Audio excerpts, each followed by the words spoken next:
Welcome to this tutorial on granting a student special access to a quiz within Desire to Learn. So if, for example, I'd given my class a quiz and one or more of the students in the class weren't able to do the quiz during the availability dates that I had set, what I can do is after the quiz is closed, I can actually go in and give a student or a few students special access to take the quiz outside of those dates that the rest of the class had to take the quiz. So if I do want to do that, I can just go in under the assessments button here, and then I can go under the quizzes area. And you can see there's this chapter 2 quiz right here that ended on the January 28th, 2014 at 9:13 a.m. So it's a quiz in the past.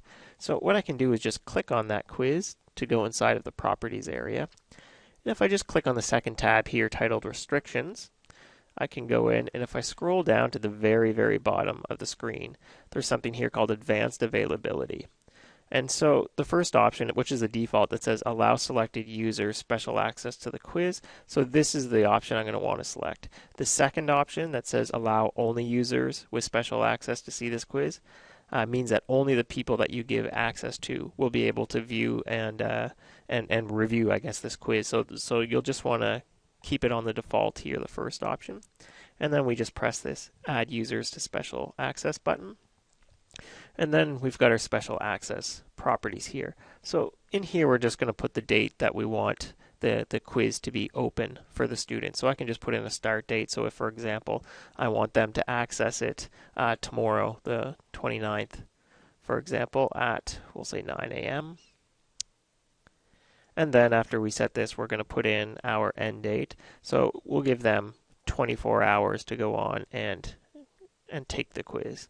So they have 24 hours to go on and click on the quiz and actually begin it. So once they begin, under the access here, this is the allotted time that they have to actually do the quiz once they begin it.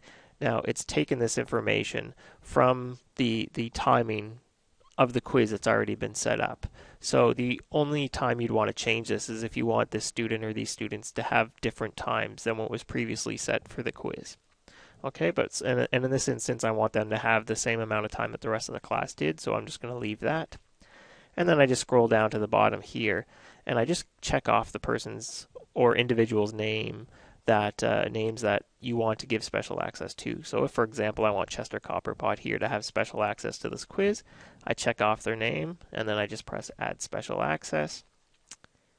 And then after that, I just scroll down to the bottom again under Advanced Availability. I see that Chester has been given special access here, and these are the times that he can access the quiz. And I just press Save and Close. And then I see this Chapter 2 quiz with this little key here, this little yellow key. So if I hover over that, it shows me that special access has been given to specific individuals on this quiz. So that's how I know it's set up properly. So this concludes the tutorial on giving a student special access to a quiz within Desire to Learn.